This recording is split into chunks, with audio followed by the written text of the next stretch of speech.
In this school, there's a hierarchy. There are the jocks, the influencers, and then there's me, the girl who hasn't seen a beast since kindergarten. I had it all figured out until Liam moved here. He didn't just take the locker next to mine. He started taking my spotlight too. Today was the final straw, the top scholar award. I've won it 3 years in a row.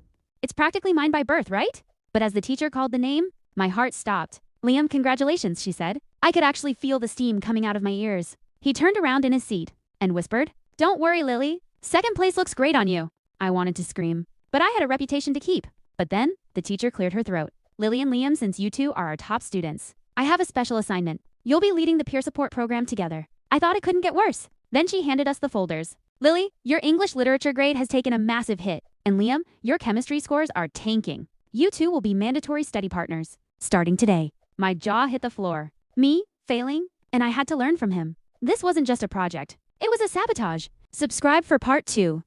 Our first study session was a total disaster. Liam showed up with 0 pens and 100% too much attitude. "It's H2O, Liam, not H2no," I whispered. He just leaned back and laughed. "Relax, Lily. You're so stressed. I can practically hear your brain short-circuiting." He was doing it on purpose, pushing my buttons just to see me snap. We spent more time fighting over a highlighter than actually reading. But then the librarian appeared. One more sound, and we'd be banned for life. To stay quiet, we had to lean in. Close. Like really close. Suddenly, the arguing stopped. I wasn't thinking about grades anymore. I looked up, and for the first time, he wasn't smirking. He was just looking at me. And I realized his eyes were actually kind of cute. My heart did a weird skip beat. But the moment was shattered. The library doors swung open, and my longtime crush, Tyler, walked in. He didn't see two rivals studying. He saw us nose tunes, looking like we were sharing a secret. The look on his face said it all, and now I had a much bigger problem than chemistry. Tyler didn't wait for an explanation.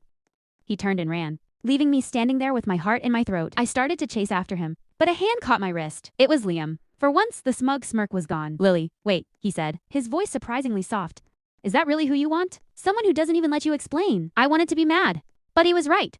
I sat back down, my head in my hands. The Queen of A's had finally met a problem she couldn't solve with a textbook. But then, Liam did something I never expected. He pushed his notebook toward me. It wasn't just messy scribbles. He had spent the last hour perfectly outlining the English essay I was struggling with.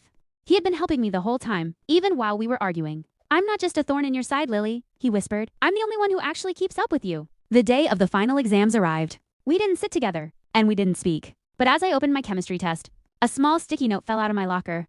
It just said, "You don't need luck. You're the genius, remember?" After the results were posted, I found him at our library table. We both got A's. Our sabotage had failed, but something else had worked. I walked up to him, heart pounding, and tossed a green highlighter onto his book.